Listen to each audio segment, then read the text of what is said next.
বলেন। সমস্যা তো আমার না, সমস্যা তো আপনাদের। কেন? আপনারা সাংবাদিক হয়েও হ্যাঁ, আপনারা ভালো একটা নিউজ তৈরি করতে পারেন না। কারণটা কি বলেন? এই যে মন্ত্রণালয় থেকে যে অর্ডারটা দিচ্ছে, এই অর্ডারটা যে পুলিশ কার্যকরণ করছিস না। কি অর্ডার একটু খোলাখুলি বলেন। মানে আপনার যে 5 বিঘা জমি, এই জমি যে মন্ত্রণালয় থেকে অর্ডার দিচ্ছে, তারপর কি হয়েছে একটু খোলাখুলি বলেন। আর কোনো ব্যবস্থা নিতে পারেনি। যেখানে যাওয়া সেখানে পয়সা দেয়। আপনার নাম কি? নকল লিখতে হবে। আপনার বাড়িটা কোন জায়গায় যেন? নগরবাজার। নগরঘাটা। আসলে জমিটা কি নগরঘাটায়? জমিটা খাচ্ছে কারা একটু বলেন যে? এই বাইরের লোক যাবে। বাইরের লোকজন কারা? তাদের বাড়ি কোথায়? এই আশেপাশের লোক। আশেপাশে দু একজনের নাম বলেন। আসামি কারা আছে নাম বলেন একটু শুনি। এই আজিজ, তারপরে তোমার মিজান, আদান, সুজান, তারপরে রইসুদ্দিন, সলেমান, এদের বাড়ি কোথায়? এর পাশে। প্রিয় দর্শক, যারা এনপিএস নিউজ টেলিভিশনের ভিডিও ফুটেজ দেখছেন, সবাইকে সাতক্ষীরা খুলনার মোড় থেকে সরাসরি ভিডিও ফুটেজের মাধ্যমে শুভেচ্ছা অভিনন্দন জানাচ্ছি। দু একদিন পরেই ঈদুল আজহা। এই মুহূর্তে আপনাদের একটি করুণ কাহিনী জানাবো।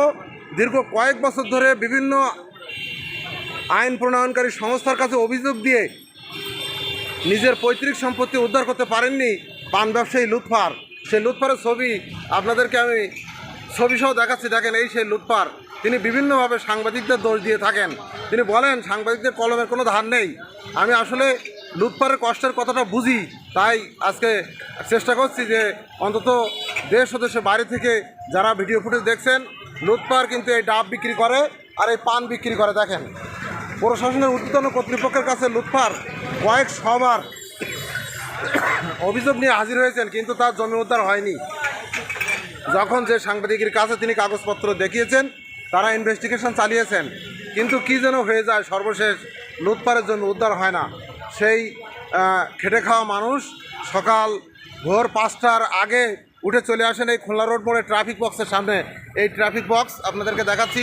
দেখেন, এখান থেকে পুলিশ বক্সের সামনে এইখানে তিনি এই ভোর 5টার আগেই তিনি চলে আসেন। আর রাতে কখন ফিরে যান একমাত্র সেই জানে। কখন ফিরে যান? রাত 12টার পরে তিনি ফিরে যান। কিন্তু আজকে সেই নগরঘাটার 5 বিঘা সম্পত্তি ভূমিদস্যুরা দীর্ঘদিন ধরে খাচ্ছে, তার জমি কিন্তু উদ্ধার হয়নি। তিনি বিভিন্নভাবে সাংবাদিকদের দোষ দিতে চান এবং সাংবাদিকদের তিনি অকথ্য ভাষায়ও কিছু বলতে চান, সেটা আসলে ভাষায় প্রকাশ করা যায় না।